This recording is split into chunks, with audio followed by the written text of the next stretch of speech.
ദൈവനാമത്തിന് മഹത്വം ഉണ്ടാകട്ടെ. നമ്മൾക്ക് ഒരുമിച്ച് വീണ്ടും ദൈവസന്നിധിയിൽ കൂടി വരുവാനായിട്ട് കർത്താവ് തന്ന കൃപയ്ക്കായിട്ട് കർത്താവിനെ സ്തുതിക്കുന്നു.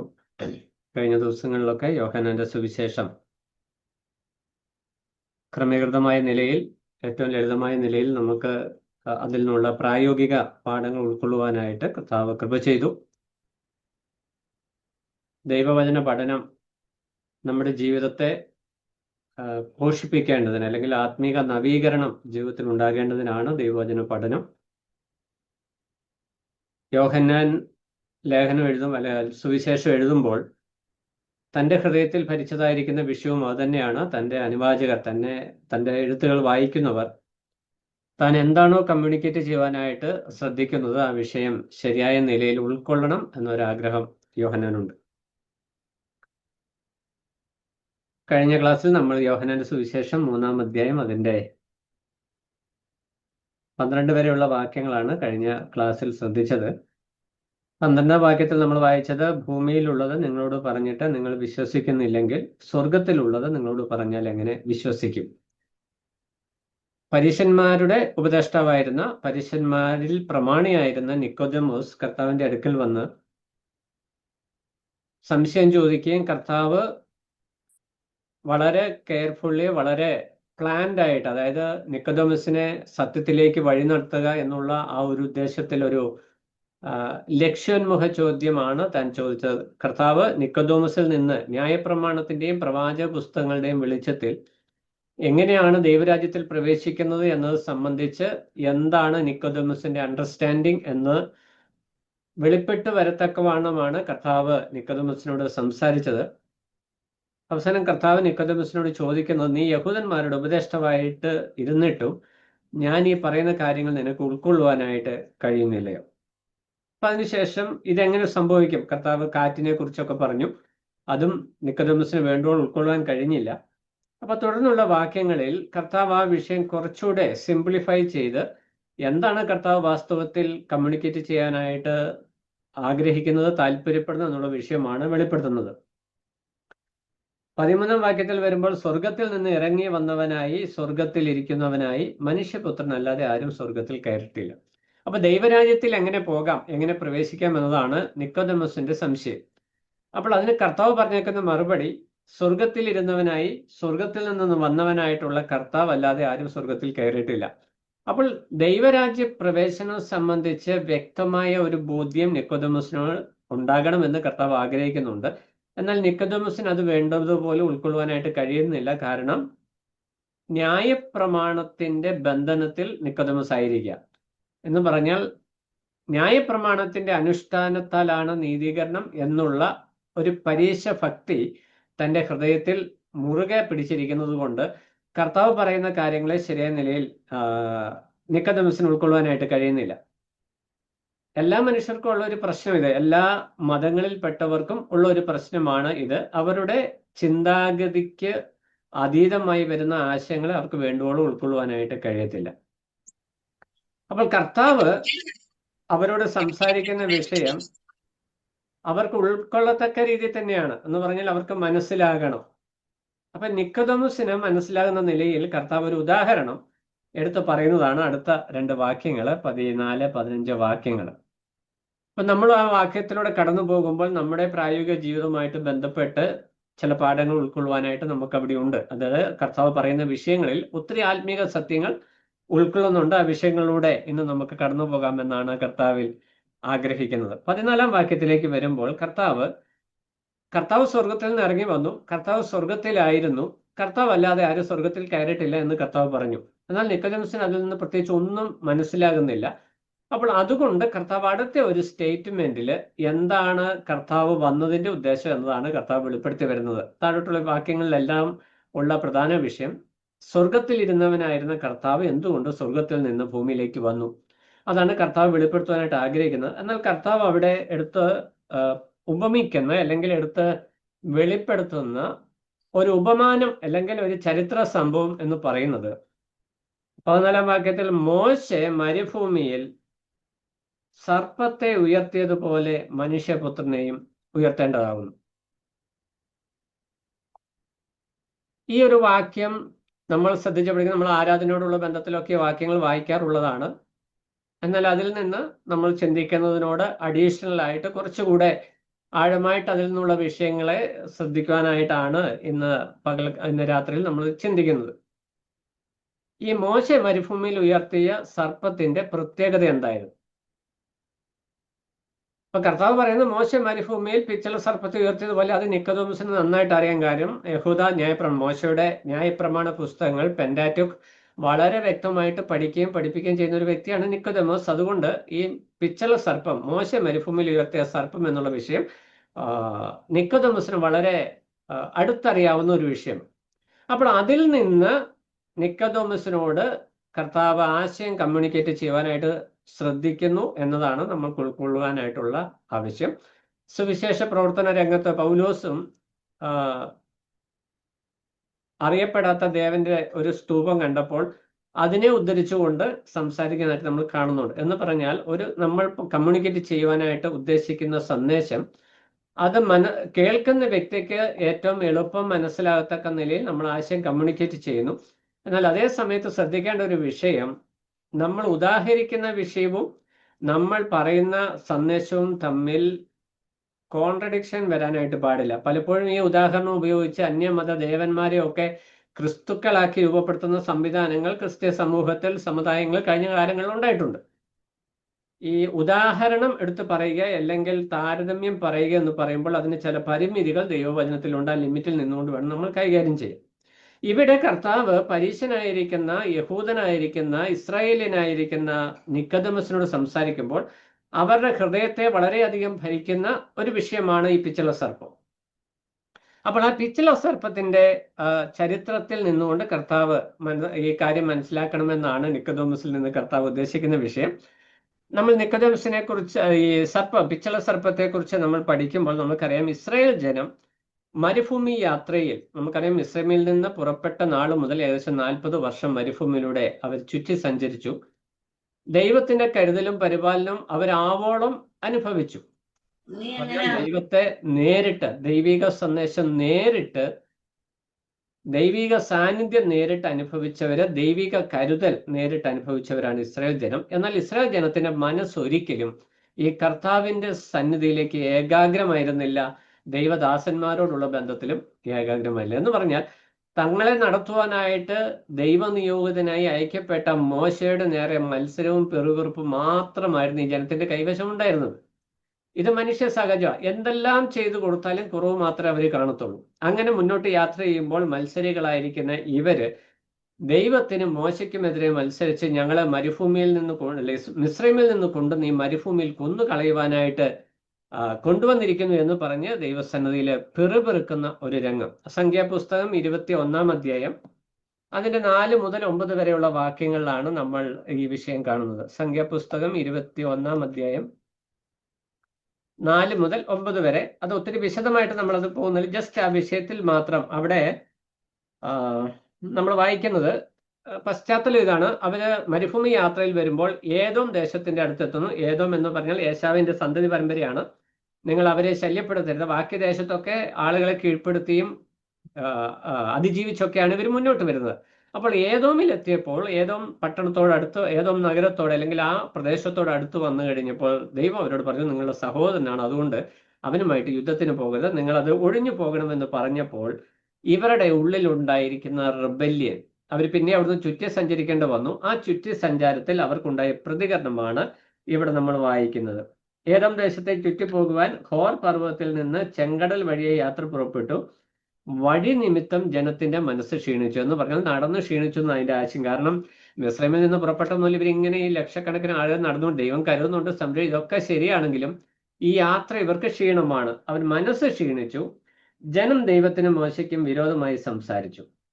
അടുത്ത വാക്കാണ് ഏറ്റവും പ്രത്യേകമായിരിക്കുന്ന. ദൈവസന്നദ്ധിയിൽ സംസാരിക്കുമ്പോൾ എന്തൊക്കെ കാര്യങ്ങൾ ശ്രദ്ധിക്കണം. നമ്മൾക്കും പരിഭവങ്ങൾ, നമുക്ക് ഇവിടെ ഉണ്ടാകുന്ന വിഷയം ജനത്തിന്റെ യാത്ര നിമിത്തം ജനത്തിന്റെ മനസ്സ് ക്ഷീണിച്ചു. നമ്മുടെ വിശ്വാസയാത്രയിലും മടുപ്പ് തോന്നുന്ന അനുഭവങ്ങൾ നമുക്കുണ്ടാകും. പലപ്പോഴും നമ്മൾ ചുറ്റി സഞ്ചരിക്കേണ്ട അവസ്ഥയുണ്ടാകും. നമ്മളിങ്ങനെ ലക്ഷ്യസ്ഥാനത്ത് എത്താനായിട്ട് പോകുമ്പോൾ ചുരുങ്ങിയ മാത്രകൾ അല്ലെങ്കിൽ നാഴികകൾ മാത്രം മുമ്പോട്ട് സഞ്ചരിച്ചാൽ മതി നമ്മൾ ലക്ഷ്യത്ത് എത്തും എന്ന് പറയുമ്പോൾ അവിടെ നിന്നൊരു ഡൈവേർഷൻ വന്നു കഴിഞ്ഞാൽ സ്വാഭാവികമായിട്ടും ഏത് മനുഷ്യന്റെയും മനസ്സ് ക്ഷീണിക്കും. നമുക്ക് അതുകൊണ്ട് ഇവരെ കുറ്റം പറയാനായിട്ട് പറ്റത്തില്ല. അവരുടെ മനസ്സ് ക്ഷീണിച്ചു, അതൊരു സ്വാഭാവിക പ്രതിഭാസം. എന്നാൽ അടുത്ത വാക്യത്തിൽ ദൈവത്തിന്റെ ആത്മാവ് അല്ലെങ്കിൽ മോശ കൃത്യമായിട്ട് രേഖപ്പെടുത്തുന്ന ഒരു വിഷയം, ജനം ദൈവത്തിനും മോശയ്ക്കും വിരോധമായി സംസാരിച്ചു. മനസ്സ് ക്ഷീണിക്കുന്നത് അതിൽ തന്നെ തെറ്റല്ല. നമ്മുടെയൊക്കെ ജീവിതത്തിൽ മടുപ്പുണ്ടാകും. വിശ്വാസയാത്രയിൽ മുന്നോട്ട് പോകുമ്പോൾ നമ്മൾക്ക് സഭയിൽ നിന്നുണ്ടാകുന്ന അനുഭവം, വിശ്വാസ സമൂഹത്തിൽ നിന്നുണ്ടാകുന്ന അനുഭവം, ഈ തിക്താനുഭവം, നമ്മൾ ഉദ്ദേശിക്കുന്നത് പോലെ ആത്മീയമായിരിക്കുന്ന ചൈതന്യം നമുക്ക് ലഭിക്കാത്ത സാഹചര്യങ്ങൾ ഉണ്ടാകാം. ഇങ്ങനെയുള്ള അവസരങ്ങളിൽ നമ്മുടെ മനസ്സ് ക്ഷീണിക്കും. പക്ഷെ നാം അവിടെ ശ്രദ്ധിക്കേണ്ട ഒരു വിഷയം, രണ്ട് കാര്യങ്ങൾ നമ്മൾ ശ്രദ്ധിക്കുവാനായിട്ട് ആവശ്യമുണ്ട്. അതാണ് ദൈവത്തിന്റെ ആത്മാവ് ഇവിടെ ഓർപ്പിക്കുന്നത്. ഈ പിച്ചള സർപ്പത്തെ കൊണ്ടുവരുന്ന കർത്താവ് ഒരു പ്രത്യേക കാര്യം പറയാനാ. എന്നാൽ നമുക്ക് അതിൽ നിന്ന് പാഠങ്ങൾ ഉൾക്കൊള്ളുവാൻ ചില കാര്യങ്ങൾ അത് രണ്ട് വാക്കിൽ പറഞ്ഞ് നമ്മൾ മുന്നോട്ട് പോകും. അപ്പോൾ അവിടെ മോശയ്ക്കും ദൈവത്തിനും വിരോധമായിട്ട് അവർ സംസാരിച്ചു. മോശ എന്ന് പറയുന്നത് ദൈവജനത്തെ നടത്തുവാനായിട്ട് ദൈവം നിയോഗിച്ച ശുശ്രൂഷകനാണ്, ദൈവത്തിന്റെ ദാസനാണ്. ദൈവം ഇവരെ മിസ്രൈമിൽ നിന്ന് വിടുവിച്ചു കൊണ്ടുവന്ന ഇവരുടെ ദൈവമാണ്. ദൈവത്തിനെതിരെ അവരെ പെറുപെറുത്തു, മോശയ്ക്കെതിരെയും പെറുപെറുത്തു. അപ്പൊ പ്രാക്ടിക്കലായിട്ട് അവര് പെറുപെറുക്കുന്ന മോശയ്ക്കെതിരെയാണ്. മോശയ്ക്കെതിരെ പെറുപെറുക്കുമ്പോൾ അത് സ്വാഭാവികമായിട്ടും ദൈവമാണ് മോശയോട് കൽപ്പിച്ചത് അവിടെ നിന്ന് അവരെ ഉപദ്രവിക്കാതെ കടന്നു പോകണമെന്ന്. അപ്പോൾ സ്വാഭാവികമായിട്ടും അത് ദൈവത്തിനെതിരെയുള്ള പെറുപെറുപ്പായി മാറി. എന്നിട്ട് അടുത്ത സ്റ്റേറ്റ്മെന്റ് ആണ് അവിടുത്തെ വിഷയം, മരുഭൂമിയിൽ മരിക്കേണ്ടതിന് നിങ്ങൾ ഞങ്ങളെ മിസ്രൈം ദേശത്ത് നിന്ന് കൊണ്ടുവന്നത് എന്തിന്?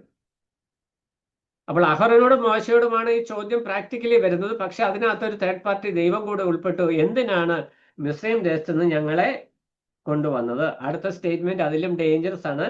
ഇവിടെ അപ്പവുമില്ല വെള്ളവുമില്ല, ഈ സാരമില്ലാത്ത ആഹാരം ഞങ്ങൾക്ക് വെറുപ്പാകുന്നു.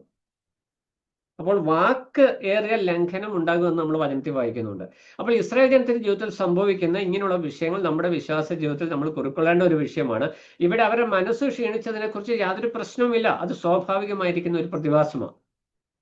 നമ്മുടെ ആത്മീയ ജീവിതത്തിൽ മനസ്സ് മടുപ്പിക്കുന്ന അനുഭവങ്ങൾ ഉണ്ടാകും. അത് സ്വാഭാവികമാണ്. ഭക്തന്മാരുടെ ആരുടെയും അല്ലെ വിശ്വാസികളുടെ ആരുടെയും ജീവിതത്തിൽ എല്ലാ അനുഭവങ്ങളും സന്തോഷത്തിന്റെ അനുഭവമല്ല. അവർ സന്തോഷിക്കുന്നത് കർത്താവിലാണ്. പക്ഷെ ഈ ഭൂമിയിൽ ജീവിക്കുമ്പോൾ അവർക്ക്, നമ്മൾ വായിക്കുന്ന ക്രിസ്തുയേശുവിൽ ഭക്തിയോടെ ജീവിപ്പാൻ മനസ്സുള്ളവർക്കെല്ലാം ഉപദ്രവം ഉണ്ടാകും. ആദിമ നൂറ്റാണ്ടിൽ, അതായത് ന്യായപ്രമാണമൊക്കെ വരുന്ന കാലത്തിന് മുമ്പായി ജീവിച്ച അബ്രഹാമിന്റെ കാലത്തോടടുത്ത് ജീവിച്ച ഇയ്യോബിന്റെ ജീവിതം ദൈവഭക്തിയോടുകൂടി ജീവിക്കുവാനായിട്ട് ശ്രമിച്ചപ്പോൾ തൻ്റെ ജീവിതത്തിൽ ഒരു മനുഷ്യനും അതുവരെ അനുഭവിക്കാത്തതും ഇന്നത്തെ കാലത്ത് അനുഭവിക്കാത്തതുമായ കഠിനമായ ജീവിതാനുഭവങ്ങളിലൂടെ ഇയ്യോബ് കടന്നുപോയി. അപ്പോൾ വിശ്വാസ ജീവിതം എന്ന് പറയുന്നത് പട്ടുമെത്തയിലോ ഏറ്റവും സോഫ്റ്റ് ആയിട്ടുള്ള ഒരു ജീവിതമല്ല. പലവിധ പ്രതിസന്ധികൾ ഉണ്ടാവും. പലർക്കും പല നിലയിലാണെന്ന് മാത്രം. ഇവിടെ ഇസ്രായേൽ ജനം അവിടെ വരുമ്പോൾ അവർ മടുത്തു, അവർ മനസ്സ് ക്ഷീണിച്ചു. അത് സ്വാഭാവികമാണ്. എന്നാൽ അടുത്ത വിഷയത്തിൽ രണ്ട് ചോദ്യം. ഒന്ന് ദൈവത്തോടും മോശയോടും ചോദിക്കുകയാണ്, മിസ്രൈമിൽ നിന്ന് നിങ്ങൾ ഞങ്ങളെ കൊണ്ടുവന്നത് എന്തിന് എന്ന് പറഞ്ഞാൽ, ഞങ്ങളെ വീണ്ടെടുത്തത് എന്തിന്, ഞങ്ങളെ വിടുവിച്ചത് എന്തിന്, ഞങ്ങളെ രക്ഷിച്ചത് എന്തിന്, ഞങ്ങളെ അടിമത്തത്തിൽ നിന്ന് കൊണ്ടുവന്നത്. പലപ്പോഴും നമ്മുടെ ജീവിതത്തിൽ രക്ഷിക്കപ്പെട്ടത് അബദ്ധമായി പോയോ എന്നൊരു ചിന്തയുണ്ടാവും. ഈ വിശ്വാസികളുടെ ജീവിതവും സഭയിൽ നിന്ന് നമുക്ക് കിട്ടുന്ന അനുഭവമൊക്കെ കേൾക്കുമ്പോൾ ഇതിനകത്തോട്ട് വരണ്ടായിരുന്നു എന്നുള്ള ചിന്ത. അതുകൊണ്ട് പലരും ഇതിനകത്ത് വന്നിട്ട് തിരിച്ചു പഴയതിലോട്ട് പോകുന്നുണ്ട്. കാരണം മറ്റുള്ളവരെ കുറ്റപ്പെടുത്തിയ. പക്ഷെ വിഷയം ഇതാ, അവരുടെ മനസ്സും മടുത്തപ്പോൾ അവരിലുണ്ടായ പ്രതികരണം വേണ്ടതുപോലെ ആയിരുന്നില്ല, വേണ്ടാത്ത നിലയിലാണ്. അതുകൊണ്ടാണ് തിരികെ മിസ്രൈമിലേക്ക് പോകുവാനായിട്ടുള്ള പരിശ്രമങ്ങൾ വിശ്വാസികൾക്കിടയിൽ ഉണ്ടാകുന്നത്. ഒരു കാലത്ത് നമ്മൾ ഈ പട്ടത്വവും പാരമ്പര്യവും ആചാരങ്ങളും അനുഷ്ഠാനങ്ങളും കൂതാശകളും ഒക്കെ വിട്ടു പോകുന്നവരാണ് നമ്മുടെ പൂർവ്വപിതാക്കന്മാരും നമ്മുടെ ഓൺ പിതാക്കന്മാർ. അത് 1-ാം തലമുറയായാലും 6-ാം തലമുറയായാലും 4-ാം തലമുറയായാലും നമ്മുടെ പിതാക്കന്മാർ ഇതൊക്കെ വേണ്ടെന്ന് വെച്ച് വിട്ട് ഇങ്ങോട്ട് വന്നിട്ട് ഇപ്പോൾ തിരിഞ്ഞ് ഇപ്പൊ 40 വർഷം ഇവർ നടന്നു കഴിഞ്ഞപ്പോൾ ഇവരുടെ ജീവിതത്തിൽ മിസ്രൈമിലേക്കാണ് അവരുടെ നോട്ടം. അവിടെ കാണുവാനായിട്ട് ഒത്തിരി കാര്യങ്ങളുണ്ട്. പക്ഷെ അവരുടെ അടിമത്വമാണ് എന്നുള്ള യാഥാർത്ഥ്യത്തെ മറച്ചു വെച്ച് ഇവർ പ്രതികരിക്കുന്നു. ദൈവദാസന്മാരോട് പെറുപിറുത്തു, ദൈവത്തോട് പെറുപിറുത്തു. എന്നിട്ട് പറയുകയാണ്, മിസ്രൈം ദേശത്ത് ഞങ്ങളെ കൊണ്ടുവന്നത് എന്താ, വിടുവിച്ചത് ഒരു കുറ്റമായി മാറി. അടുത്ത വിഷയം പറയുന്നത്, ഇവിടെ അപ്പവുമില്ല വെള്ളവുമില്ല. നമ്മൾ ഇസ്രായേൽ ജനത്തിന്റെ യാത്രയെക്കുറിച്ച് നമ്മൾ ചിന്തിച്ചാല്, ഇത്രക്കണക്കിന് ലക്ഷക്കണക്കിന് ആളുകൾ ഈ മരുഭൂമി യാത്രയിൽ സഞ്ചരിച്ചിട്ട് അവർക്ക് പകൽ സമയത്ത് മേഘമായിട്ടും രാത്രിയിൽ വെളിച്ചമായിട്ട് നിന്ന് ചൂടും തണുപ്പും ബാലൻസ് ചെയ്തൊരു AC കണ്ടീഷനിൽ ഇവരെ ഈ മരുഭൂമിയിലൂടെ ചുട്ടുപൊള്ളുന്ന മണലിലൂടെ നടത്തിക്കൊണ്ടുവന്ന് അവർക്ക് അപ്പം വേണമെന്ന് പറഞ്ഞപ്പോൾ അപ്പം കൊടുത്തു, ഇറച്ചി വേണമെന്ന് പറഞ്ഞപ്പോൾ ഇറച്ചി കൊടുത്തു, വെള്ളം കൊടുത്തു. ആ വെള്ളം കൊടുക്കാൻ പോയ വകയിലാണ് മോശയ്ക്ക് കനാൻ ദേശം കാണാൻ പറ്റാതെ വന്നത്. അപ്പൊ ദൈവദാസന്മാരും മനുഷ്യരാണ്. അവരെ ഒരു പരിധി കൂടിയിൽ പീഡിപ്പിച്ച് കഴിയുമ്പോൾ അവരിൽ നിന്നും റിയാക്ഷൻ ഉണ്ടാകും. അവർ ദൈവത്തിൽ നിന്ന് ശിക്ഷ വേണം, മനുഷ്യരുടെ കയ്യിൽ നിന്നും ശിക്ഷ വാങ്ങേണ്ട അവസ്ഥയാണ് ദൈവദാസന്മാർക്ക്. അപ്പോൾ ഇതൊക്കെ നമ്മൾ മനസ്സിലാക്കേണ്ട വിഷയം. ഇത് ഇസ്രായേലത്തിന്റെ മാത്രം വിഷയമല്ല, ഇന്നത്തെ ദൈവമക്കളുടെ വിഷയം ഇങ്ങനെയൊക്കെ തന്നെ. അപ്പോൾ ഇവരിവിടെ ചോദിക്കുന്ന ചോദ്യം, ഈ സാരമില്ലാത്ത ആഹാരം ഞങ്ങൾക്ക് വെറുപ്പാകുന്നു. ഈ ആഹാരം എന്ന് പറയുന്നത് മന്നയാണ്. അത് സ്വർഗീയ ഭോജ്യമാണ്. ദൈവം അവർക്ക് മരുഭൂമി യാത്രയിൽ അവർക്ക് വേണ്ട പ്രോട്ടീൻസും എല്ലാ മൂലകങ്ങളും അടങ്ങി അവർക്ക് വേണ്ട എനർജി കിട്ടാൻ വേണ്ടി കൊടുത്ത ദിവ്യാഹാരമായിരിക്കുന്ന മന്ന, അവർ പറയുകയാണ് ഈ മന്ന ഞങ്ങൾക്ക് വെറുപ്പാകുന്നു.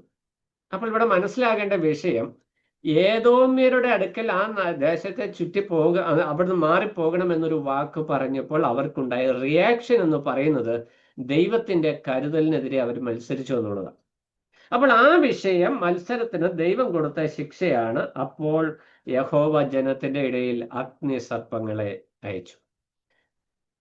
ഒരു പരിധി വരെയൊക്കെ മാനസിക ക്ഷീണം ദൈവം അനുവദിക്കുന്നു, അത് സ്വാഭാവികമായിട്ടുണ്ടാകുന്ന വിഷയം. പക്ഷെ ദൈവത്തിനെതിരെ പെറുപെറുക്കുന്ന അനുഭവം ഉണ്ടാകുമ്പോൾ ദൈവം റിയാക്ട് ചെയ്യും. പ്രത്യേകിച്ച് ദൈവം ആരെന്ന് മനസ്സിലാകാതെയുള്ള ഇടപെടലും, രണ്ട്, ദൈവിക കരുതലിനോടുള്ള നമ്മുടെ നിഷേധാത്മകമായിരിക്കുന്ന, ഇവിടെ ഞങ്ങൾക്ക് പറഞ്ഞു നിന്റെ ആഹാരം, ആരോട് പറയുന്നത്? ദൈവത്തോട് പറയുകയാണ്, ദൈവമേ നീ തന്ന ആഹാരം ഞങ്ങൾക്ക് വെറുപ്പാണ്. നമ്മൾ ആക്ഷരികമായിട്ട് ചോറും കറിയും പോത്തിറച്ചിയോട് നമ്മൾ വെറുപ്പാന്ന് പറയാറില്ല. പക്ഷെ പലപ്പോഴും നമ്മുടെ വിശ്വാസ ജീവിതത്തിൽ, നമ്മുടെ സഭാ ജീവിതത്തിൽ, നമ്മുടെ ആത്മീക ജീവിതത്തിൽ ഞെരുക്കങ്ങളും പ്രയാസങ്ങളും ഉണ്ടാകുമ്പോൾ നമ്മൾ പറയുമോ ഇതിനകത്തേക്ക് വരണ്ടായിരുന്നു. ഏതിനകത്തോട്ടാ വന്നത്? നമ്മൾ ബ്രദറൻ സഭയ്ക്ക് ഉള്ളിലോട്ടല്ല വന്നത്. നമ്മൾ ഉൾപ്പെട്ടു നിൽക്കുന്ന പെന്തക്കോസ്ത് സഭയോ ബാപ്റ്റിസ്റ്റ് സഭയോ ഏത് സുവിശേഷ വിഹിത സഭയായിക്കോട്ടെ, രക്ഷിക്കപ്പെട്ടവരുടെ കൂട്ടമായിക്കോട്ടെ, അതിൻ്റെ ഉള്ളിലേക്കല്ല നമ്മൾ വന്നത്. നമ്മൾ വന്നത് കർത്താവിൻ്റെ സഭയിലേക്കാണ്.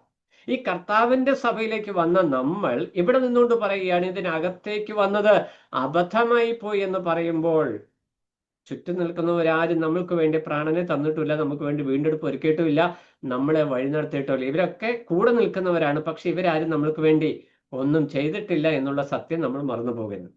അപ്പോൾ നമ്മുടെ വാക്ക് ഏറിപ്പോകുവാനായിട്ട്, ലംഘനം ഉണ്ടാകുവാനായിട്ട് ഇടയാകരുത് എന്നുള്ള വിഷയം ദൈവത്തിന്റെ ആത്മാവ് ഓർപ്പിച്ചിട്ട് അടുത്ത വാക്യത്തിൽ പറയുന്നു അഗ്നിസർപ്പങ്ങളെ ദൈവം അയച്ചു.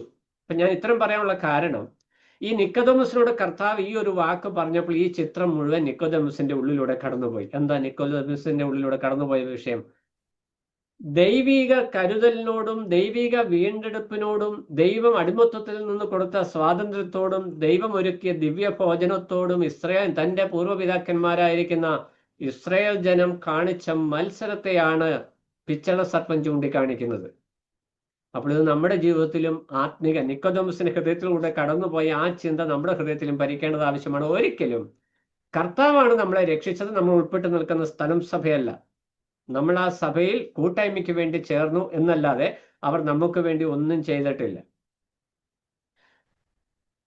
സഭയോട് അല്ലെ കൂട്ടു സഹോദരന്മാരോട് നമുക്കുണ്ടാകുന്ന റിയാക്ഷൻ ഒരിക്കലും ദൈവിക കരുതലിനോടും ദൈവത്തിനെതിരെയും ദൈവദാസന്മാർക്കെതിരെയും ആകുവാൻ ഇടയായി തീരരുത്. അതാണ് ദൈവത്തിന്റെ വചനം നമുക്ക് തരുന്ന മുന്നറിയിപ്പ്. മോശയ്ക്കെതിരെ ഇസ്രായേൽ ജനം പലപ്പോഴും പിറുപിറുത്തപ്പോൾ യഹോവ നേരിട്ട് ജനത്തോട് ചോദിക്കും, എൻ്റെ ദാസനെതിരെ നിങ്ങൾ സംസാരിക്കുവാനായിട്ട് ശങ്കിക്കാതിരുന്നത് എന്ത് എന്ന്. ന്യായപ്രമാണ കാലത്ത് പോലെ കർത്താവ് ഇന്ന് ഇടപെട്ടിരുന്നെങ്കിൽ നമ്മൾ പലരും ഇന്ന് ഭൂമി കാണത്തില്ല. ഇതിനു മുമ്പേ നമ്മൾ ഈ ഭൂമിയിൽ നീക്കപ്പെട്ടേനെ. അഗ്നിസർപ്പങ്ങൾ ഇത് കൂടുതലായിട്ട് ഇറങ്ങി വന്നെ. പക്ഷെ ഇത് കൃപാകാലയളവ് ആയതുകൊണ്ട്, ദൈവം കരുണ കാണിക്കുന്നത് കൊണ്ട് നമ്മളൊക്കെ ഇന്ന് ജീവിച്ചിരിക്കുക. അപ്പോൾ നമ്മൾ ശ്രദ്ധിക്കേണ്ടതായിരിക്കുന്ന ഒരു വിഷയം, ആത്മീക ജീവിതം നയിക്കുമ്പോൾ നമ്മുടെ വിശ്വാസ ജീവിതത്തിലുണ്ടാകുന്ന തിക്ത അനുഭവങ്ങൾ ചിലപ്പോൾ കൂടുതൽ സഞ്ചരിക്കേണ്ടി വരാം, കൂടുതൽ കഷ്ടതകളിലൂടെ കടന്നു പോകാം, കൂടുതൽ ഞെരുക്കങ്ങളിലൂടെ കടന്നു പോകാം, ഒറ്റപ്പെടലുകളിൽ കൂടി കടന്നു പോകാം. പക്ഷെ ഒരിക്കലും നമ്മൾ മനുഷ്യരെന്നുള്ള നിലയിൽ നമ്മുടെ മനസ്സ് ക്ഷീണിക്കും, അതിൽ നിന്നുള്ള വാക്കുകളും വചനങ്ങളും ഒക്കെ വരും. പക്ഷെ അത് ഒരിക്കലും ദൈവത്തിനെതിരെ ആകരുത്, ദൈവത്തിന്റെ കരുതലിനെതിരെ. അതുപോലെ നമ്മുടെ രക്ഷയെ നാം ഒരിക്കലും ലഘുവായിട്ട്, രക്ഷിക്കപ്പെട്ടത് അബദ്ധമായി പോയി, വേർപെട്ടു വന്നത് അബദ്ധമായി പോയി എന്ന് ഒരിക്കലും നമ്മുടെ വായിൽ നിന്ന് വരാതെ നമ്മൾ സൂക്ഷിക്കണം. ഇന്ന് നമ്മുടെയൊക്കെ വിശ്വാസ സമൂഹത്തിന്റെ ഒരു പ്രത്യേകിച്ച് രക്ഷിക്കപ്പെട്ട് സ്നാനപ്പെട്ട് വേർപെട്ടു പോകുന്ന സമൂഹങ്ങളിൽ ഇന്ന് കാണുന്ന ഒരു പ്രവണത, അവർ മാതാപിതാക്കളും മക്കളും ഒക്കെ തിരികെ പഴയ പട്ടത്വ സഭകളിലേക്ക് ചേക്കേറുവാനായിട്ട് വെമ്പൽ കൊള്ളുക. അവർ പറയുന്നു ഇവിടെ ഒന്നുമില്ല. എന്തുകൊണ്ടോ ഒന്നുമില്ല, ഇവിടെ എല്ലാം ഉണ്ട്, പക്ഷെ ഇവർ കാണുന്നില്ല എന്നുള്ളത് എന്താ കാരണം? ദൈവം ഒരുക്കുന്ന കരുതൽ, അവർക്ക് സ്വർഗീയ മന്ന കൊടുത്തപ്പോൾ ഈ ഭക്ഷണം ഞങ്ങൾക്ക് വെറുപ്പാകുന്നു. എന്താ കാരണം? അതിന് ചില പ്രമാണങ്ങളുണ്ട്. ദൈവം നമുക്ക് വേണ്ടി കരുതുമ്പോൾ അതിനകത്ത് ചില പ്രമാണങ്ങളുണ്ട്. വ്യവസ്ഥയ്ക്ക് അധിഷ്ഠിതമാണ്. അത് അടുത്ത ദിവസത്തേക്ക് സൂക്ഷിച്ചു വെക്കാൻ പാടില്ല, ചീഞ്ഞു നാറും. ദൈവം പറഞ്ഞു വെക്കുന്ന വാക്കാ. അത് ഓരോ ദിവസത്തേക്ക് വേണ്ടി അന്നന്ന് വേണ്ടുന്ന മന്ന, അന്നന്ന് വേണ്ടുന്ന ഭോജ്യം അത് അന്നന്ന് ലഭിക്കുമ്പോൾ നമ്മളുടെ ലക്ഷ്യം ഇത് തലമുറകൾക്ക് വേണ്ടി കാത്തു സൂക്ഷിക്കണമെന്ന്. സ്വത്ത് സമ്പാദിക്കുന്നതിനൊന്നും ഞാനെതിരല്ല, സമ്പാദിക്കരുതെന്ന് വചനം പറഞ്ഞാൽ മക്കൾക്ക് വേണ്ടി കരുതണമെന്ന് തന്നെ വചനം പറഞ്ഞുണ്ട്. പക്ഷെ അത് ആത്മീക വിഷയത്തിൽ ഉണ്ടാകണം. ഈ ദൈവിക കരുതലിനെ ഇവർ അലക്ഷ്യമായി കണ്ട് അതിനെ ഞങ്ങൾക്ക് വെറുപ്പാകുന്നു എന്ന് പറഞ്ഞപ്പോൾ അപ്പോൾ തന്നെ ജനത്തിനിടയിൽ അഗ്നിസർപ്പങ്ങൾ ഓടി നടന്ന് കടിക്കാൻ തുടങ്ങി. അഗ്നിസർപ്പമല്ല, അഗ്നിസർപ്പങ്ങൾ. എത്ര ലക്ഷം ആളുകൾ അവിടെ ഉള്ളത്? ഓടി നടന്ന് ജനത്തിനെ അങ്ങോട്ട് കടിക്കാൻ തുടങ്ങി. അപ്പോൾ എന്ത് സംഭവിച്ചു? അവ ജനത്തെ കടിച്ചു. ഇസ്രായേലിൽ വളരെ ജനം മരിച്ചു. ആകയാൽ ജനം മോശയുടെ അടുക്കൽ വന്ന്, ഞങ്ങൾ യഹോവയ്ക്കും നിനക്ക് വിരോധമായി സംസാരിച്ചതിനാൽ പാപം ചെയ്തിരിക്കുന്നു. ഇതാണ് പശ്ചാത്തലം. അപ്പോൾ ഇന്നും ദൈവത്തിന്റെ ന്യായവിധി ദൈവസഭയിൽ നടക്കുന്നുണ്ട്. നമുക്ക് പലപ്പോഴും തിരിച്ചറിയാൻ പറ്റുന്നില്ലെന്നേ ഉള്ളൂ. പക്ഷെ നമ്മൾ മനസ്സിലാക്കേണ്ട വിഷയം, പ്രതിസന്ധികളും പ്രശ്നങ്ങളും നമ്മുടെ സഭയിലും നമ്മുടെ കുടുംബത്തിലും ഒക്കെ സംഭവിക്കുന്നതിന്റെ കാരണം എന്ന് പറയുന്നത്, ദൈവിക വിഷയങ്ങളെ നമ്മൾ മനസ്സുമടുത്തു കഴിയുമ്പോൾ ദൈവത്തിനെതിരെ പെറുപെറുക്കുന്ന ഒരു അനുഭവത്തിലേക്ക് നമ്മൾ എത്തിച്ചേരുന്നുവോ എന്ന് നമ്മൾ ഗൗരവമായിട്ട് ചിന്തിക്കും. അത് വളരെ ഗുരുതരമായ ഒരു വിഷയം. നമ്മുടെ കുഞ്ഞുങ്ങൾക്ക് നമ്മുടെ സ്ഥലം സഭകളിൽ ആത്മീക സന്തോഷം അനുഭവിക്കുവാനായിട്ട് കഴിയുന്നില്ല. അതൊരു സത്യമാണ്. അത് പരമാർത്ഥമായിരിക്കുന്ന ഒരു വിഷയം. മൂപ്പന്മാർക്ക്, ശുശ്രൂഷകന്മാർക്ക് അവരുടെ സ്ഥാനം മാത്രം വിഷയം. മിക്കയിടത്തും, എല്ലായിടത്തും ഒന്നുമില്ല, വളരെ അപൂർവമായിട്ട് ആത്മീകമായി കുഞ്ഞുങ്ങളെ കൈപിടിച്ച് നടത്തുന്ന മൂപ്പന്മാരുള്ള സഭകളുണ്ട്. അവരെ ഞാൻ അപ്രീഷിയേറ്റ് ചെയ്യുന്നു. എന്നാൽ ഭൂരിഭാഗം ഇന്നത്തെ സഭകളിലും കുഞ്ഞുങ്ങൾ തെറ്റിപ്പാനുണ്ട്. ഇവർക്ക് വേണ്ട ഒരു സന്തോഷം അവിടെ കിട്ടില്ല. ട്രഡീഷണൽ ആയിട്ട് ഇങ്ങനെ കുറെ കാര്യങ്ങൾ നോക്കുന്നത്, അവർ നോക്കുമ്പോൾ ഇതിലും ബെസ്റ്റ് അവിടെ പെരുന്നാളുണ്ട്, ഉത്സവമുണ്ട്, ഇവിടുത്തെ പോലെ റെസ്ട്രിക്ഷൻസ് ഇല്ല, എല്ലാ ലോകത്തെ പോലെയാണ്. അപ്പോൾ അതിലേക്ക് പോകുന്നതാണ് മെച്ചം തോന്നും. അപ്പൊ ഇവരെന്താ ചിന്തിക്കാൻ കാരണം? ഈ മരുഭൂമിയിലൂടെ നടക്കുമ്പോൾ ദൈവം പറയണം, നീ ഇടത്തോട്ട് പോകാൻ പറയുമ്പോൾ ഇടത്തോട്ട് പോകണം, വലത്തോട്ട് പോകാൻ പറയുമ്പോൾ വലത്തോട്ട് പോകണം, അവിടെ കയറരുത് പറയുമ്പോൾ കയറാൻ പാടില്ല, അവിടെ നിൽക്കരുതെന്ന് പറയുമ്പോൾ നിൽക്കാൻ പാടില്ല. മൊത്തം പ്രശ്നം ഇവരുടെ മനസ്സ് ക്ഷീണിച്ചു. അവ ദൈവത്തിനെതിരെ പെറുപെറുക്കുവാനായിട്ട്. നമ്മുടെ വിശ്വാസ ജീവിതത്തിലും ഒരിക്കലും നമ്മുടെ രക്ഷിക്കപ്പെട്ടത്, ഞാൻ വേർപെട്ടു പോകുന്നത് അബദ്ധമായി പോയി എന്ന് ഹൃദയത്തിൽ തോന്നിയാലും അത് പുറത്തേക്ക് വരരുത്. ഹൃദയത്തിൽ തോന്നുമ്പോൾ തന്നെ പാപം വരും, അത് ശരിയാണ്. ഹൃദയത്തിൽ ചിന്തിക്കുന്നത് കർത്താവ് പറയുന്നു. പക്ഷേ നമുക്ക് ദൈവസന്നിധിയിൽ ഒരു വീണ്ടും വിചാരം നടത്തുവാനായിട്ട് ഒരു സാവകാശം കൃപാകാലത്ത് ദൈവം തരുന്നുണ്ട്. എന്നാൽ അത് പുറത്തേക്ക് വിട്ടാൽ മറ്റുള്ളവരുടെ മുമ്പിൽ ദൈവനാമം ദുഷിക്കപ്പെടുവാനായിട്ട് ഇടവരും. അതിനിട വരാതെ ചിന്തിക്കുവാനായിട്ട് ജീവിതത്തിൽ എന്തെല്ലാം പ്രതിസന്ധി വന്നാലും രക്ഷിക്കപ്പെട്ട് മിസ്രൈം വിട്ടു പോകുന്നത് അബദ്ധമായി പോയി. ഈ യാത്രയിൽ, ഈ രക്ഷായാത്രയിൽ, വിശ്വാസയാത്രയിൽ ദൈവം തന്ന സ്വർഗീയ മന്ന എന്ന് പറഞ്ഞാൽ നമുക്ക് തന്നിരിക്കുന്ന ആത്മീക പോഷണം, അത് ചിക്കനും മട്ടനും ഒന്നുമല്ല. നമ്മുടെ ആത്മീക പോഷണത്തിന് വേണ്ടി നമുക്ക് തന്നിരിക്കുന്ന ദൈവവചനവും ഉപദേശ സത്യങ്ങളും വേർപാടും വിശുദ്ധിയും എല്ലാം നമുക്ക് തന്നിരിക്കുന്ന സ്വർഗീയ ഭോജ്യമാണ്. അത് ഞങ്ങൾക്ക് വെറുപ്പാകുന്നു എന്ന് നമ്മുടെ വായിൽ നിന്ന് വന്നു കഴിഞ്ഞാൽ ദൈവത്തിന്റെ ന്യായവിധി ആദ്യം വീട്ടിൽ ആരംഭിക്കും, വ്യക്തി ജീവിതത്തിൽ ആരംഭിക്കും, അത് സഭയ്ക്കുള്ളിലേക്ക് വരും. അത് ഏത് സഭയായാലും രക്ഷിത ഗണത്തിന്റെ ഉള്ളിൽ ഈ നിലയിൽ ഞങ്ങൾക്ക് സ്വർഗീയ ഭോജ്യം, ദൈവവചനം, ദൈവത്തിന്റെ ഉപദേശം, ജീവിത വിശുദ്ധി, ഈ ദൈവിക സത്യങ്ങൾ, ഇത് ഞങ്ങൾക്ക് ഫോളോ ചെയ്യാൻ ബുദ്ധിമുട്ടാണ്, ഇത് ഞങ്ങൾക്ക് വെറുപ്പാണെന്ന് ഹൃദയത്തിൽ ചിന്ത വന്നാൽ, ഒരു രക്ഷിത ഗണത്തിന് ചിന്ത വന്നാൽ ദൈവം തീർച്ചയായിട്ടും ന്യായവിധി നടത്തും. അതാണ് ഇസ്രായേൽ ജനം. നമ്മൾ ഇന്നത് പ്രത്യക്ഷമായിട്ട് കാണാത്തത്. ന്യായപ്രമാണ കാലത്തെ പോലെ ദൈവം ഉടനടി നടപടിയല്ല, പക്ഷെ ദൈവം ഉടനടി നടപടി ചെയ്യുന്നുണ്ട്. കർത്തൃമേശയോടുള്ള ബന്ധത്തിൽ പറയുമ്പോൾ അത് നിമിത്തം നിങ്ങൾ അയോഗ്യമായി പങ്കെടുത്ത പലരും രോഗികളും പലരും മരിച്ചുപോയവരായും ഇരിക്കുന്നു. ഇന്ന് പല അതിക്രമം ചെയ്യുന്നവരും ജീവിച്ചിരിക്കുന്നത് ദൈവം കരുണ കാണിക്കുന്നത് കൊണ്ടാണ്. എന്നാൽ നമ്മൾ മനസ്സിലാക്കേണ്ട വിഷയം, വ്യക്തിപരമായി നമ്മുടെ ജീവിതത്തിൽ ഒരിക്കലും ദൈവിക ഭോജ്യത്തെ, സ്വർഗീയ ഭോജ്യത്തെ, ദൈവവചനത്തെ, ദൈവിക ഉപദേശങ്ങളെ, സഭയ്ക്കുള്ള ഉപദേശങ്ങളെ, വിശ്വാസികൾക്കുള്ള ഉപദേശങ്ങളെ അബദ്ധമായോ വെറുപ്പായോ കണ്ട് മിശ്രമാണ് ബെസ്റ്റ് എന്ന് പറയുവാൻ നമ്മുടെ വായിൽ നിന്ന് ഇടയായാൽ തീർച്ചയായിട്ടും ദൈവം ന്യായം വിധിക്കും. അതാണ് ഈ നിക്കോദെമോസിന്റെ ഹൃദയത്തിൽ അപ്പോൾ ഓടി വന്ന സന്ദേശം. ആ നിക്കോദെമോസിന്റെ ഹൃദയത്തെ ഞാനൊന്ന് അപ്പോഴൊന്ന് ചിന്തിച്ചു. നിക്കോദെമോസിന്റെ ഹൃദയത്തിൽ കൂടെ നമുക്കറിയാം, പരീശനാണ്, ന്യായപ്രമാണം സംബന്ധിച്ച് വളരെ കമ്മിറ്റ്മെന്റ് ഉള്ള ഒരു വ്യക്തിയാണ്. ആ വ്യക്തിയോട് കർത്താവ് സംസാരിക്കുകയാണ്, മരുഭൂമിയിൽ മോശ പിച്ചള സർപ്പത്തെ ഉയർത്തിയതുപോലെ. ആ സമയത്ത് നിക്കോദെമോസിന്റെ ഹൃദയത്തിൽ വാസ്തവമായിട്ടും ഒരു മാനസാന്തരം ഉണ്ടായി എന്ന് നമുക്ക് ചിന്തിക്കാം. കാരണം നിക്കോദെമോസിന്റെ പൂർവ്വപിതാക്കന്മാർ അന്ന് മരുഭൂമിയിൽ വെച്ച് ചെയ്ത പ്രവൃത്തി ദൈവത്തിന്റെ കരുതലിനെ അവർ വെറുപ്പാണ് എന്ന് പറഞ്ഞു. ഇതിന് തൊട്ടു മുമ്പ് കർത്താവ് പറഞ്ഞ വാക്ക് ചേർത്ത് പഠിക്കുമ്പോഴാണ് നമുക്ക് ഇതിന്റെ സത്യം മനസ്സിലാകുക. കർത്താവ് പറയാ, സ്വർഗത്തിൽ ഇരുന്നവനായി, സ്വർഗത്തിൽ നിന്നും വന്നവനായി ഞാനല്ലാതെ, അല്ലെങ്കിൽ ദൈവപുത്രനല്ലാതെ ആരും സ്വർഗത്തിൽ കയറിയിട്ടില്ല. അപ്പോൾ നിക്കോദെമോസിന് എന്ത് മനസ്സിലായി? ഈ കർത്താവാണ് വാഗ്ദത്തം വശിക എന്ന് കർത്താവ് പറഞ്ഞു വരികയാണ് എന്നുള്ള സത്യം നിക്കോദെമോസിന് മനസ്സിലായി. പിന്നീട് കർത്താവ് ഈ നിക്കോദെമോസിനോട് കമ്മ്യൂണിക്കേറ്റ്, അതാണ് ശരിയായ നിലയിൽ ആ മർമ്മത്ത് പിടിക്കുക എന്ന് പറയുന്നത്. നിക്കോദെമോസ് അതിന് മുമ്പ് പറഞ്ഞു ഒരു കാര്യം ശരിക്കും ഉൾക്കൊള്ളാൻ പറ്റില്ല, വീണ്ടും പുതുതായി ജനിക്കണമെന്ന് പറഞ്ഞു, ഒന്നും പിടികിട്ടിയില്ല. കാറ്റടിക്കുന്നതിനെ കുറിച്ച് പറഞ്ഞു, അതും മനസ്സിലായില്ല. ഇത് എങ്ങനെ സംഭവിക്കുമെന്നാണ് നിക്കോദെമോസ് ചോദിച്ചത്. പക്ഷെ ഈ ഒരു വിഷയം നിക്കോദെമോസിന് ക്യാച്ച് ചെയ്തു. പിന്നീട് നിക്കോദെമോസിനെ നമ്മൾ കർത്താവിന്റെ ഒരു രഹസ്യ ശിഷ്യനായിട്ട്, താൻ പരീക്ഷ പ്രമാണി ആയതുകൊണ്ട് പബ്ലിക്കിൽ വരാൻ പറ്റിയില്ല, പക്ഷെ കർത്താവ് ക്രൂശിൽ ശവം അടക്കുന്ന സമയത്ത് കർത്താവിന്റെ അടുക്കൽ പ്രത്യക്ഷമായി താൻ വെളിപ്പെടുന്നതായിട്ട് നമുക്ക് കാണുവാനായിട്ട് കഴിയും. അതിനു പല സന്ദർഭങ്ങളിലും പരീശന്മാർ കർത്താവിനെതിരെ വട്ടം കൂട്ടുമ്പോൾ നിക്കോദെമോസ് ഒരു പ്രൊട്ടക്ഷൻ അവിടെ കൊടുക്കുന്നതായിട്ട് നമുക്ക്, നിക്കോദെമോസിന്റെ പ്രൊട്ടക്ഷൻ കർത്താവിന് ആവശ്യമില്ല, പക്ഷേ താൻ കർത്താവിന്റെ ശിഷ്യനായി തീർന്നു എന്നുള്ള വിഷയം പരസ്യമായി പറയാതെ ഇൻഡയറക്ട്ലി താൻ കൃത്യമായിട്ട് അവിടെ കൈകാര്യം ചെയ്തതായിട്ട് നമുക്ക് കാണുവാനായിട്ട് കഴിയും. അപ്പോൾ ഈ സന്ദർഭത്തിലേക്ക് നമ്മൾ വാക്യത്തിലേക്ക്, യോഹന്നാന്റെ സുവിശേഷത്തിലേക്ക് തന്നെ മടങ്ങി വരുന്നു. ഇവിടെ 8-ാം വാക്യത്തിൽ, സംഖ്യാപുസ്തകം 21:8 വരുമ്പോൾ, മോശയോട് ദൈവം ഇസ്രായേൽ ജനം അനുതാപപ്പെട്ട ഹൃദയത്തോട് പാമ്പിന്റെ കടിയേറ്റപ്പോൾ അവർക്ക് ബോധം വന്നു. നമുക്ക് 2 കിട്ടുമ്പോഴേ ബോധം വരുള്ളൂ. അപ്പോൾ നമുക്ക് വരുന്ന രോഗങ്ങള്, പ്രയാസങ്ങള്, കഷ്ടങ്ങള്, സങ്കടങ്ങള്, സാമ്പത്തിക ഞെരുക്കങ്ങള്, ഇതൊക്കെ നമ്മൾ ദൈവത്തോട് മറുതലിച്ച സമയത്താണ് വന്നിട്ടുള്ളതെങ്കിൽ നമ്മൾ മനസ്സിലാക്കേണ്ട വിഷയം, ഞാൻ ദൈവിക കരുതലിനോട് മത്സരിച്ചതിന് ദൈവം എനിക്ക് തന്ന ശിക്ഷയാണ്, അല്ലെങ്കിൽ ദൈവം എന്നെ സന്ദർശിക്കുകയാണ് എന്ന് മനസ്സിലാക്കി മനം തിരിഞ്ഞാൽ ദൈവം ഒരു പ്രൊവിഷൻ അവിടെ ഒരുക്കും. അവിടെ മോശയോട് ദൈവം പറയുകയാണ്, ഒരു അഗ്നി സർപ്പത്തെ ഉണ്ടാക്കി കൊടിമരത്തിന്മേൽ തൂക്കുക, കടിയേൽക്കുന്നവൻ ആരെങ്കിലും അതിനെ നോക്കിയാൽ ജീവിക്കും എന്ന് പറഞ്ഞു. അപ്പൊ നമുക്ക് ദൈവവചനം പഠിക്കുമ്പോൾ അതിൽ ലഭിക്കുന്ന ആത്മീക സത്യത്തെക്കാൾ കൂടുതൽ കൺഫ്യൂഷൻ അതിനെ ക്വസ്റ്റ്യൻ ചെയ്യുന്നതിന്. അപ്പം നമ്മൾ ചിന്തിക്കുമ്പോൾ ദൈവം തന്നെയാണ് പറഞ്ഞത്, 2ാമത്തെ കൽപ്പന ഒരു വിഗ്രഹം ഉണ്ടാക്കരുതെന്ന് പറഞ്ഞപ്പോൾ ദൈവം തന്നെ പിച്ചള സർപ്പത്തെ ഉണ്ടാക്കാനായിട്ട് പറഞ്ഞു. അപ്പോൾ ദൈവം ചെയ്തത് എങ്ങനെ പലരും ചോദിക്കുന്നുണ്ട്, ചെറുപ്പക്കാർ. അതുകൊണ്ടാണ് ഞാനത് പറയാൻ കാരണം. ഇന്നത്തെ പല ചെറുപ്പക്കാരെ സംശയം അങ്ങനെയാണ്. പുറപ്പാട് പുസ്തകം 20-ാം അധ്യായത്തിൽ പറഞ്ഞു, 2ാമത്തെ കൽപ്പന ഒരു വിഗ്രഹം ഉണ്ടാക്കരുത്, മേലെ ആകാശത്തിലും ഭൂമിയിലും ഭൂമിക്ക് കീഴെ സമുദ്രത്തിലൊന്നും ഉണ്ടാക്കരുതെന്ന് പറഞ്ഞു. ആ ദൈവം തന്നെ പറയുകയാണ് പിച്ചള സർപ്പത്തെ ഉണ്ടാക്കാൻ, എന്നാൽ ഞാൻ പാമ്പിന്റെ രൂപം ഉണ്ടാക്കാനായിട്ട് പറഞ്ഞു.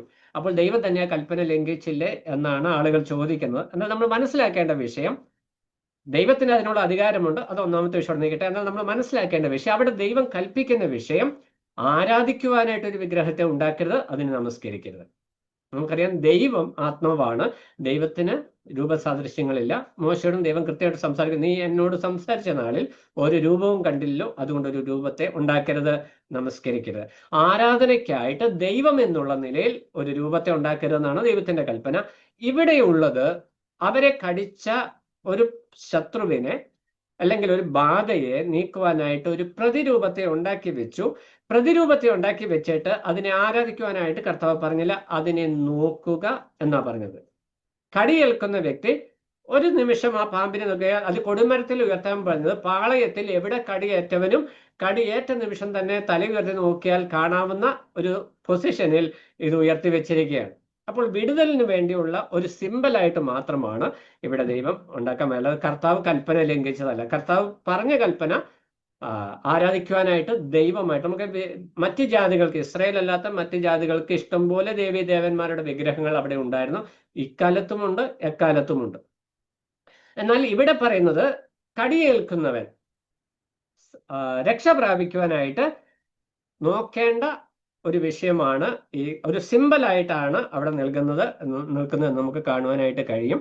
ദൈവവചനത്തെ അത് യഥാവിധി മനസ്സിലാക്കുന്നതാണ്. നമ്മുടെ ഹൃദയം എപ്പോഴും നേരെ ഓപ്പോസിറ്റാണ്. കാരണം ഹവ്വയ്ക്കും അങ്ങനെ തന്നെയായിരുന്നു. പഴം തിന്നരുത് ഹവ്വയോട് പറഞ്ഞു, ആദാമിനോട് പറഞ്ഞു, ഹവ്വ എന്ന് പറഞ്ഞു തൊടുക പോലും അരുതെന്ന് പറഞ്ഞു. അപ്പോൾ അതാണ് മനുഷ്യന്റെ ഒരു പ്രശ്നം. എന്നാൽ നമ്മൾ ദൈവവചനം പഠിക്കുമ്പോൾ ശ്രദ്ധിക്കേണ്ട വിഷയം, ദൈവവചനം എന്തിനു വേണ്ടി ശ്രദ്ധിച്ചിരിക്കുന്നു. ഇനി നമ്മൾ രാജാക്കന്മാരുടെ പുസ്തകത്തിലേക്ക് വരുമ്പോഴേക്കും ഈ പിച്ചള സർപ്പത്തെ അവര് 2 രാജാക്കന്മാർ 18:4 വരുമ്പോൾ ഇസ്രായേൽ ജനം പിൽക്കാലത്ത്, ഈ ജനത്തിന്റെ ഏറ്റവും വലിയ പ്രശ്നം എന്തെങ്കിലുമൊക്കെ വേണം. നമ്മുടെയും പ്രശ്നം ഇതാ, രൂപമൊന്നും ഇല്ല, നമ്മൾ രൂപമൊക്കെ വിട്ടിട്ട് പോയി, ഇന്ന് എന്തെങ്കിലുമൊക്കെ രൂപം വേണം, കുരിശെങ്കിലും വേണം. നമ്മുടെ സഭാഹോളിന്റെ മുമ്പിൽ പോലും കുരിശ് വെക്കാൻ തുടങ്ങി, പ്രൊട്ടക്ഷന് വേണ്ടിയാണെന്നും പറഞ്ഞ്. ഒരടയാളം ഇല്ലെങ്കിൽ കർത്താവിനെ ആരാധിക്കാൻ പറ്റാത്ത അവസ്ഥയിലേക്ക് നമ്മൾ വന്നിരിക്കുക. ന്യായീകരണമുണ്ട്. വടക്കേന്ത്യയിൽ എതിർപ്പ് കൂടുതലാണ്, തമിഴ്നാട്ടിൽ എതിർപ്പ് കൂടുതലാണ്. ഈ എതിർപ്പൊന്നും ഇല്ലാത്ത കാലത്തല്ല ഇവിടെ സുവിശേഷം വന്നത്. നമ്മൾ പഴുതുകൾ കണ്ടെത്തുകയാണ്. പക്ഷെ ഇവിടെ വളരെ വ്യക്തമായിട്ട് പറയുന്ന ഒരു വിഷയം, ഈ നെഹുഷ്ടാൻ എന്ന പേരിൽ ഇസ്രായേൽ ജനം പിൽക്കാലത്ത് ഈ പിച്ചള സർപ്പത്തെ ആരാധിക്കുവാനായിട്ട്, അവരുടെ ദൈവമായിട്ട് കാണുവാനായിട്ടും പൂജ ചെയ്യുവാനായിട്ടും യാഗം അർപ്പിക്കുവാനായിട്ടും ഇടയായി തീർന്നിട്ടുണ്ട്. 2 രാജാക്കന്മാർ 18:4 വരുമ്പോൾ അവിടെ ഹിസ്കിയ രാജാവ് താനൊരു ആത്മീക നവീകരണ കർത്താവായിരുന്നു. താൻ വന്ന സമയത്ത് ഈ പാമ്പിനെ എല്ലാം ഇടിച്ച് പൊടിച്ച് ആ പൂജാഗിരികളെല്ലാം തകർത്ത് കളഞ്ഞു. അപ്പോൾ അങ്ങനെ തകർത്ത് കളയുന്നവര് എക്കാലത്തും ഇന്ന് ക്രിസ്തീയ സഭാ കാലയളവിലും ദൈവം എഴുന്നേൽപ്പിക്കുന്നുണ്ട്. അങ്ങനെയുള്ളവർ കാരണമാണ് ദൈവജനം ഒരു ശേഷിപ്പ് കർത്താവിന് വേണ്ടി നിൽക്കുന്നത്. നമ്മൾ ചിന്തിക്കേണ്ടത് നമ്മൾ ഏത് ഗണത്തിൽ നിൽക്കുന്നു എന്നുള്ളതാണ്. അപ്പോൾ കർത്താവ് പറഞ്ഞ വിഷയത്തിലേക്ക് വരാം. അപ്പോൾ മരുഭൂമിയിൽ മോശെ പിച്ചള സർപ്പത്തെ ഉയർത്തിയതുപോലെ മനുഷ്യപുത്രനെയും ഉയർത്തേണ്ടതാകുന്നു. അപ്പോൾ അവിടെ പിച്ചള സർപ്പത്തെ ഉയർത്തിയതിന് കാരണം, അവിടെ പ്രത്യേകമായ ഒരു വിഷയം അവിടെ ഉണ്ട്. ഒന്നാമത്തെ വിഷയം, മനുഷ്യന്റെ പാപം നിമിത്തമാണ് ആ പിച്ചള സർപ്പം ഉയർത്തപ്പെട്ടത്. ഇസ്രായേൽ ജനത്തിന്റെ ലംഘനം മൂലമാണ് പിച്ചള സർപ്പം ഉയർത്തപ്പെട്ടത്. കർത്താവ് അതിനോട് കമ്പയർ ചെയ്ത് താൻ ഉയർത്തപ്പെടും, മോശെ മരുഭൂമിയിൽ സർപ്പത്തെ ഉയർത്തതുപോലെ മനുഷ്യപുത്രനെയും ഉയർത്തേണ്ടതാകുന്നു. ഏതാ മനുഷ്യപുത്രൻ? മുമ്പ് പറഞ്ഞ സ്വർഗത്തിലിരുന്നവനായി, സ്വർഗത്തിൽ നിന്ന് ഇറങ്ങി വന്നവനായി, സ്വർഗത്തിൽ ഇരിക്കുന്നവനായ, അതായത് സർവ്വവ്യാപിയായ കർത്താവ് താൻ ദൈവമാണ് എന്നുള്ള കാര്യം പറഞ്ഞു വന്നിട്ട് ഈ മനുഷ്യപുത്രനായിരിക്കുന്ന എന്നെയും ഉയർത്തപ്പെടുവാനായിട്ട് പോകുകയാണ് കർത്താവ്. ഈ യോഹന്നാന്റെ സുവിശേഷം നമ്മൾ മുന്നോട്ട് വായിക്കുമ്പോൾ പല ഭാഗങ്ങളിലും ഉയർത്തപ്പെടലിനെ കുറിച്ച്, അല്ലെങ്കിൽ കർത്താവിന്റെ ക്രൂശ് മരണത്തെക്കുറിച്ച് വളരെ വ്യക്തമായിട്ട് കർത്താവ് സൂചന കൊടുക്കുന്നുണ്ട്. യോഹന്നാൻ അത് വ്യക്തമായിട്ട് വെളിപ്പെടുത്തുന്നുമുണ്ട്. അപ്പോൾ ഈ ഒരു വിഷയത്തിൽ നിന്ന് 3-4 കാര്യങ്ങൾ നമുക്ക് ശ്രദ്ധിക്കുവാനായിട്ടുണ്ട്. അത് പോയിന്റ് വൈസായിട്ട് അങ്ങ് പറഞ്ഞു, അപ്പം നിങ്ങൾക്കും പഠനത്തിന് അത് ഉപകരിക്കും. 5 കാര്യങ്ങളാണ് ഇവിടെ വീണ്ടും ജനനത്തോടുള്ള ബന്ധത്തിൽ പിച്ചള സർപ്പത്തിന്റെ, അതായത് 14-15 വാക്യങ്ങളിൽ നിന്ന് ഏകദേശം 5 പോയിന്റുകൾ നമുക്ക് ട്രേസ് ചെയ്തെടുക്കുവാനായിട്ട് കഴിയും. ഒന്നാമത്തെ വിഷയം, പാപനിമിത്തം എല്ലാവരും മരണത്തിന് വിധിക്കപ്പെട്ടവരാണ്. അത് ഇസ്രായേൽ കോണ്ടെക്സ്റ്റിൽ നിന്ന് ഞാൻ അതിനെ ഇങ്ങനെ സോർട്ട് ഔട്ട് ചെയ്തെടുത്ത് പറയുകയാണ്. അപ്പോൾ അത് ജനറലൈസ് ചെയ്ത് പറഞ്ഞു വരുമ്പോൾ അവിടെ ഇസ്രായേലിന്റെ അനുസരണക്കേട് നിമിത്തം, പാപനിമിത്തമാണ് അഗ്നിസർപ്പങ്ങൾ വന്നത്. അപ്പോൾ ഈ പിച്ചള സർപ്പം നമ്മളെ കാണിക്കുന്ന ഒരു വിഷയം, ഇസ്രായേൽ ജനം മുഴുവനും അവിടെ പാപം ചെയ്തു. മോശയും യോശുവയും അതുപോലെ ചുരുക്കം ചിലർ മാത്രമാണ് കർത്താവിന്റെ ആ പക്ഷത്തെ, യഹോവയുടെ പക്ഷത്ത് നിന്ന് ജനത്തിന്റെ ഈ പാപത്തിൽ അകപ്പെടാതെ സൂക്ഷിച്ചിട്ടുള്ളത്. അപ്പോൾ പാപം നിമിത്തം എല്ലാവരും മരണത്തിന് വിധേയപ്പെട്ടിരിക്കുന്നു.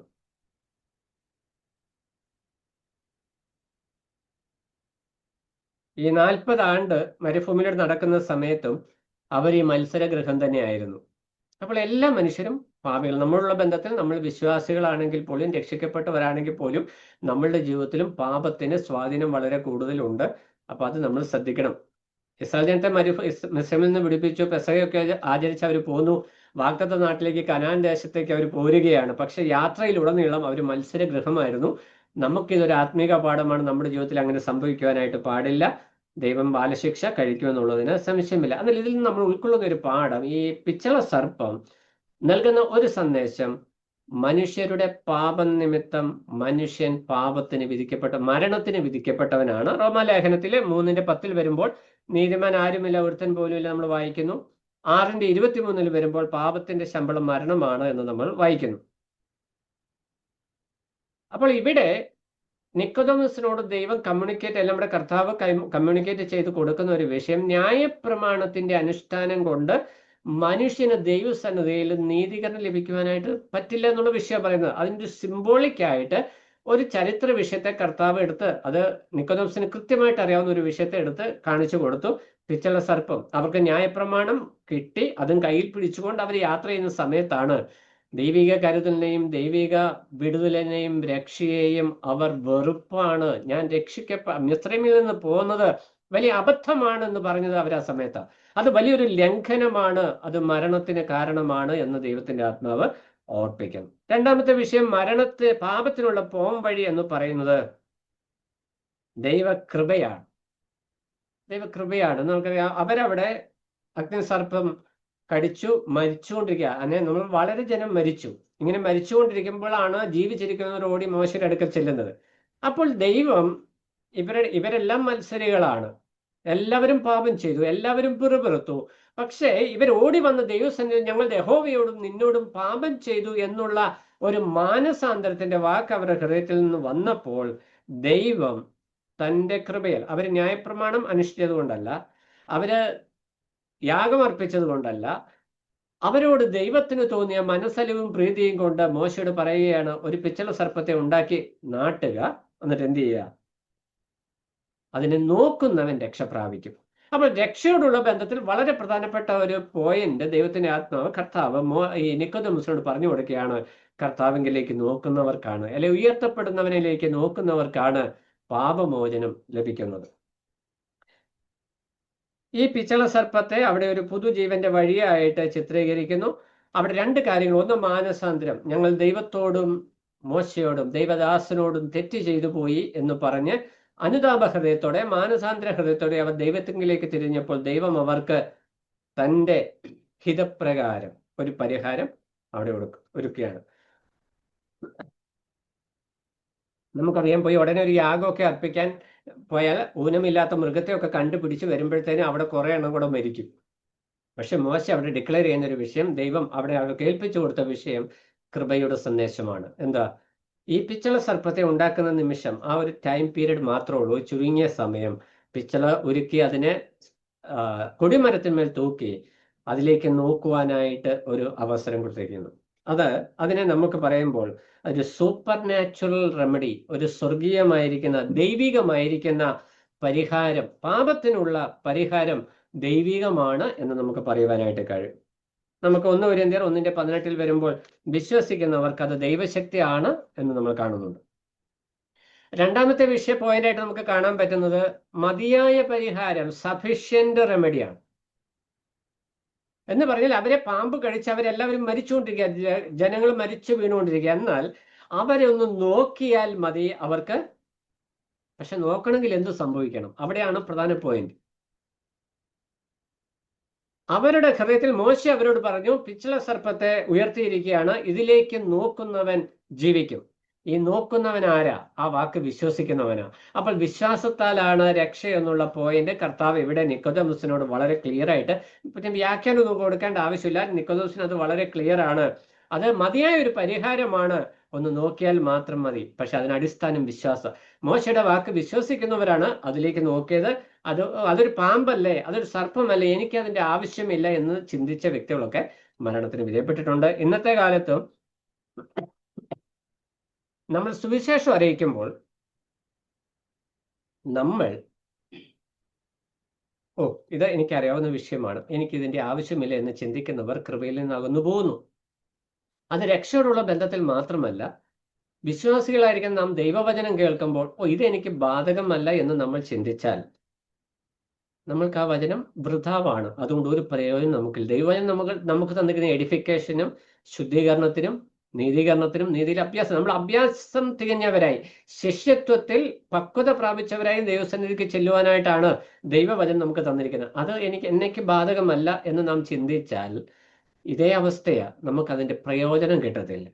എന്നാൽ ഇവിടെ ഈ റെമഡിയെ നമ്മൾ കാണുമ്പോൾ ആദ്യം നമ്മൾ കണ്ട വിഷയം അത് ദൈവം ഒരുക്കിയ പരിഹാര മാർഗമാണ്. 2 മതിയായ പരിഹാരമാണ്. എന്ന് പറഞ്ഞാൽ ഒന്ന് നോക്കിയാൽ മാത്രം മതി ജീവിക്കുവാനായിട്ട് ഇടയായിത്തീരും. അത് കർത്താവിന്റെ ജീവിതവുമായിട്ട് എങ്ങനെ ലിങ്ക്ഡ് ആവും നമ്മൾ അടുത്ത ക്ലാസ്സിൽ ചിന്തിക്കും. മൂന്നാമത്തെ വിഷയം അത് ഉറപ്പായ പരിഹാരമാണ്, ഷുവർ റെമഡിയാണ്. നോക്കിയാൽ ഉറപ്പായിട്ടും ജീവിക്കുക, ഒരു സംശയം വേണ്ട. പക്ഷേ ആ നോട്ടത്തിന്റെ ഉള്ളിൽ നമ്മൾ ഇരിക്കെ ശ്രദ്ധിക്കേണ്ട വിഷയം അതിന് താഴോട്ടുള്ള വാക്യങ്ങളിൽ 15 യോഹന്നാൻ 3:15 വരുമ്പോൾ അവനിൽ വിശ്വസിക്കുന്ന ഏവനും നിത്യജീവൻ പ്രാപിക്കേണ്ടതിന് തന്നെ. 18 വരുമ്പോൾ അവനിൽ വിശ്വസിക്കുന്നവന് ന്യായവിധിയില്ല. കർത്താവ് അവിടെ വളരെ ക്ലിയർ ആയിട്ട് ഈ പിച്ചള സർപ്പത്തെയും കർത്താവിന്റെ വീണ്ടെടുപ്പ് വേലയെയും ലിങ്ക് ചെയ്ത് പറയുകയാണ്. കർത്താവ് ക്രൂശിക്കപ്പെട്ടിട്ടില്ല, ഇനി നാളുകൾ കഴിഞ്ഞാണ് കർത്താവ് ക്രൂശിക്കപ്പെടുക, വർഷങ്ങൾ കഴിഞ്ഞാണ് കർത്താവ് ക്രൂശിക്കപ്പെടുവാനായിട്ട് പോകുന്നത്. എന്നാൽ മരുഭൂമിയിൽ പിച്ചള സർപ്പത്തെ ഉയർത്തിയ വിഷയത്തെ എടുത്തു വെച്ചിട്ട് നിക്കോദെമസിനോട് സംസാരിക്കുമ്പോൾ കർത്താവ് കൃത്യമായിട്ട് പറയുകയാണ്, വിശ്വസിച്ചവർ രക്ഷ പ്രാപിച്ചു. അതാണ് നിക്കോദെമസിന് അവിടെ കാണുവാനായിട്ട് കഴിയുന്നത്. നാലാമത്തെ പോയിന്റ്, ഇത് ലളിതമായ ഒരു പരിഹാരമാണ്. ഇത് മതിയായ പരിഹാരമായതുകൊണ്ട്, ഇത് ഉറപ്പായ പരിഹാരമായതുകൊണ്ട് കർത്താവ് അത് ഏറ്റവും സിമ്പിൾ ആക്കി കൊടുത്തിരിക്കുക. മോശ അത് ഏറ്റവും സിമ്പിളായി കൊടുത്തു. മോശ ഈ പിച്ചള സർപ്പത്തെ അവിടെ കൊടുത്തിട്ട് പറഞ്ഞു, ഇതിലേക്കൊന്ന് നോക്കിയാൽ മതി, ഏറ്റവും ലളിതം. എന്ന് പറഞ്ഞാൽ എല്ലാവർക്കും റീച്ചബിൾ ആണ്.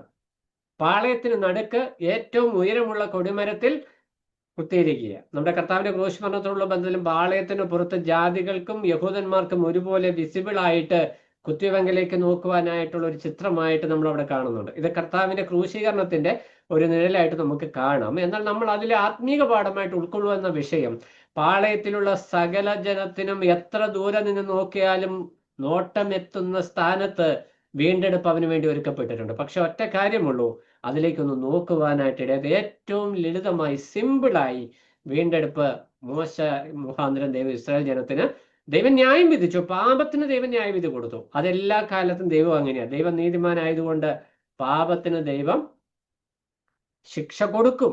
അത് വിശ്വാസികൾക്കും കിട്ടും, അവിശ്വാസികൾക്കും കിട്ടും. വിശ്വാസികൾക്ക് ഒരു പ്രത്യേക മക്കളെ പോലെയാണ് ശിക്ഷിക്കുന്നത്. പക്ഷെ അതിനൊക്കെ ഒരു അളവുണ്ട് എന്നുള്ള കാര്യം നമ്മൾ മറന്നു പോകരുത്. അപ്പോൾ ലളിതമായ ഒരു പരിഹാരം കൊടുത്തു. അത് മതിയായ പരിഹാരമായതുകൊണ്ട് ഏറ്റവും സിമ്പിളായിട്ട് കൊടുത്തു.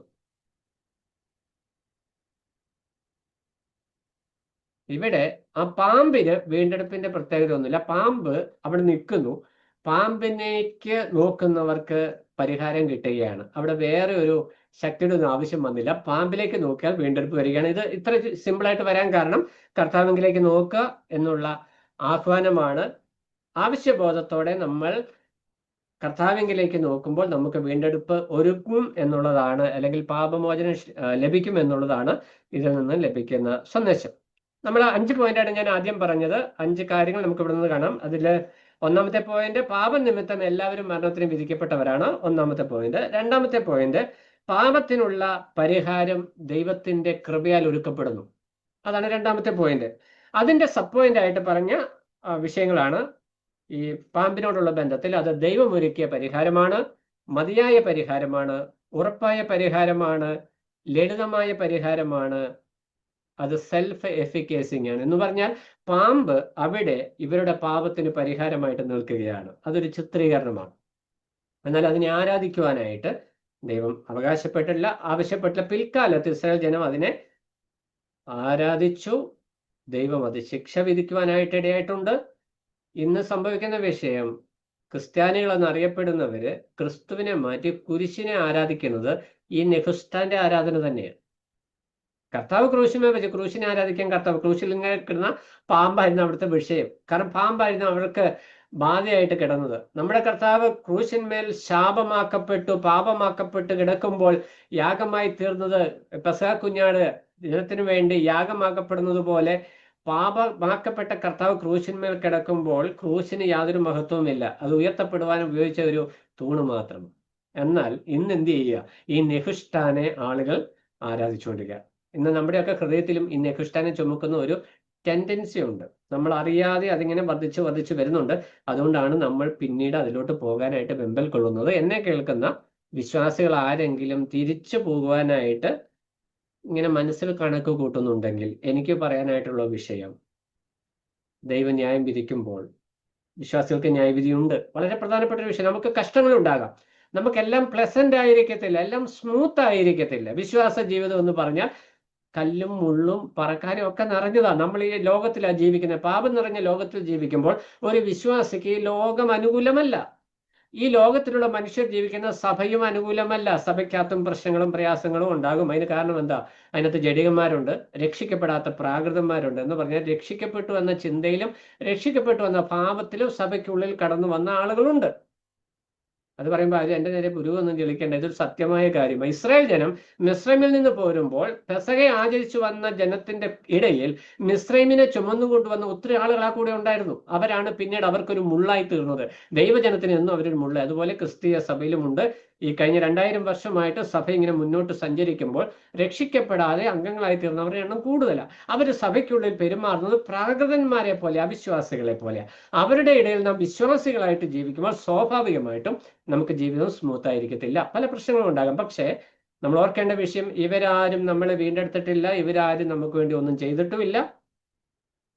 അപ്പോസ്തലനായ പൗലോസ് അടക്കം, പിന്നീട് 1-ാം നൂറ്റാണ്ടിൽ ജീവിച്ച ആളുകളടക്കം, അവരെല്ലാവരും കർത്താവിന് വേണ്ടി തനിയെ നിലനിൽക്കൊണ്ട വ്യക്തികളാണ്. നമുക്ക് ലഭിച്ചിരിക്കുന്ന വിശ്വാസത്തിന്റെ ഉപനിധി അവസാനത്തോളം കാത്തു സൂക്ഷിക്കുവാനായിട്ട് നമുക്ക് ഇടയാകണം. അത് ദൈവത്തിനെതിരെ മത്സരിക്കുവാനോ, ദൈവം ഒരുക്കിയ വീണ്ടെടുപ്പിനെതിരെ പിറുപിറുക്കുവാനോ, ദൈവിക കരുതലിനെതിരെ, എന്ന് പറഞ്ഞാൽ ദൈവം നമുക്ക് തന്നിരിക്കുന്ന ആത്മീക സത്യം, ദൈവവചനത്തിന്റെ പ്രകാശനം. നാം എന്തുകൊണ്ടാണ് ഇങ്ങനെ വേർപാടുകാരായിട്ട് ജീവിക്കുന്നത്? നമുക്ക് കത്തോലിക്ക സഭയിൽ യേശുവിനെ വിശ്വസിച്ച് ജീവിക്കായിരുന്നല്ലോ, യാക്കോബ സഭയിൽ ജീവിക്കായിരുന്നല്ലോ, ഹൈന്ദവ മതത്തിൽ യേശുവിനെ വിശ്വസിച്ച് ജീവിക്കാമായിരുന്നല്ലോ. പിന്നെന്തിനാ ഇങ്ങോട്ട് വേർപെട്ട് വന്നത്? നമുക്ക് ലഭിച്ച പ്രകാശനം, ദൈവവചനത്തിന്റെ പ്രകാശനത്താൽ നമുക്ക് ലഭിച്ച ഉപദേശ സത്യങ്ങളെ നാം പിൻപറ്റിയത് കൊണ്ട് അതിനുവേണ്ടി വേർപെട്ട് വന്നവരായ നാം കാലങ്ങൾ കഴിയുമ്പോൾ തിരിഞ്ഞു പോയാൽ, യൂദയുടെ പത്രോസ് 2 അവസാനത്ത് പറയുന്നുണ്ട്, സ്വന്തം ശബ്ദത്തിലേക്ക് തിരിഞ്ഞു നോക്കിയ നായെ പോലെ. ഒരിക്കലും നമ്മുടെ വിശ്വാസ ജീവിതത്തിൽ പ്രതിസന്ധികൾ വരുമ്പോൾ തിരിച്ചങ്ങോട്ട് പോകുവാനായിട്ട് ഇടയാകരുത്. അങ്ങോട്ട് പോകുന്ന ഒരു അനുഭവം ഉണ്ടായാലത്തെ അനുഭവം നമ്മൾ കണ്ടല്ലോ, എത്രയോ ജനങ്ങൾ മരിച്ചു പോകാനായിട്ട്. ഇന്ന് കൃപാകാലമായതുകൊണ്ട് ഇങ്ങനെയൊക്കെ നിൽക്കുന്നത്. എന്നാൽ നമ്മൾ ഓർക്കേണ്ട ഒരു വിഷയം, ദൈവം അത് വളരെ കൃപാകാലത്തായാലും ദൈവം നീതിമാനായതുകൊണ്ട് വളരെ ഗൗരവത്തോടെ കാണുന്നു. നമുക്ക് ഏൽപ്പിച്ചു തന്ന ഉപദേശ നിർമ്മല സത്യങ്ങൾ, അതിനുവേണ്ടി ത്യാഗം സഹിച്ചു നിൽക്കുന്നിടത്താണ് നാം വിശ്വാസ ജീവിതത്തിലെ വിജയികളായി നിൽക്കുന്നത്. ലോകം മൊത്തം കോംപ്രമൈസ് ആയിരിക്കാം. അവിടെ പിറുപിറുത്ത മോശയ്ക്കെതിരെയും ദൈവദാസന്മാർക്കെതിരെ എല്ലാ ജനവും പിറുപിറുത്തു. പക്ഷെ ചുരുക്കം പേര് അവിടെ ഉണ്ട് പിറുക്കാത്തവര്. അവർക്ക് പാമ്പ് കടി ഏറ്റിട്ടില്ല. അവരെ വീണ്ടെടുപ്പിന്റെ മഹത്വം മനസ്സിലാക്കിയവരാ. നമ്മുടെ വിശ്വാസ ജീവിതത്തിൽ നമ്മുടെ ജീവിത അനുഭവങ്ങൾ കൊണ്ട് നമുക്ക് ലഭിച്ച രക്ഷയുടെ മഹത്വം നമ്മൾ മറന്നു പോകരുത്. നമ്മൾ വേർപെട്ട് വന്നത് ഉപദേശം മനസ്സിലാക്കി. കാലങ്ങൾ കഴിയുമ്പോൾ ഇതൊന്നും വലിയ പ്രാധാന്യമല്ല, ഇതിലും ബെസ്റ്റ് അതാന്ന് തോന്നും. അതന്നെ ഇസ്രായേൽ ജനത്തിന് പറ്റിയ. ഞങ്ങൾ അവിടെ ആയിരുന്നപ്പോൾ ചിറ്റുള്ളിയും ചുമന്നുള്ളിയും, അവിടെ നടുവൊടിഞ്ഞ് പണിയായിരുന്നു. ഭക്ഷണം 3 നേരം കിട്ടത്തില്ല.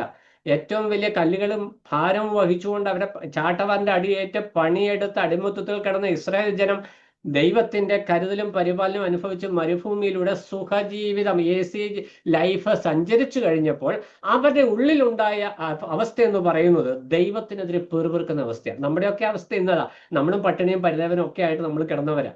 വളരെ പാവപ്പെട്ട അവസ്ഥയിൽ നിന്ന് വന്നവരാ നമ്മളൊക്കെ. എന്നാൽ ദൈവം നമ്മുടെ ജീവിതത്തിൽ അനുഗ്രഹങ്ങൾ തന്നപ്പോൾ, ദൈവമക്കൾ നമ്മളെ പോഷിപ്പിച്ചു കഴിഞ്ഞപ്പോൾ, നമുക്ക് ഇന്ന് അവിടുത്തെ ചിറ്റുള്ളിയും ചുമന്നുള്ളിയും വലുതായിട്ട് തോന്നുന്നതിന് കാരണം ദൈവിക കരുതലിന് നമ്മൾ വില കൽപ്പിക്കാത്ത ഒരവസ്ഥയിലേക്ക് വരുന്നു എന്നുള്ളതാണ്. അതൊരിക്കലും ശരിയല്ല.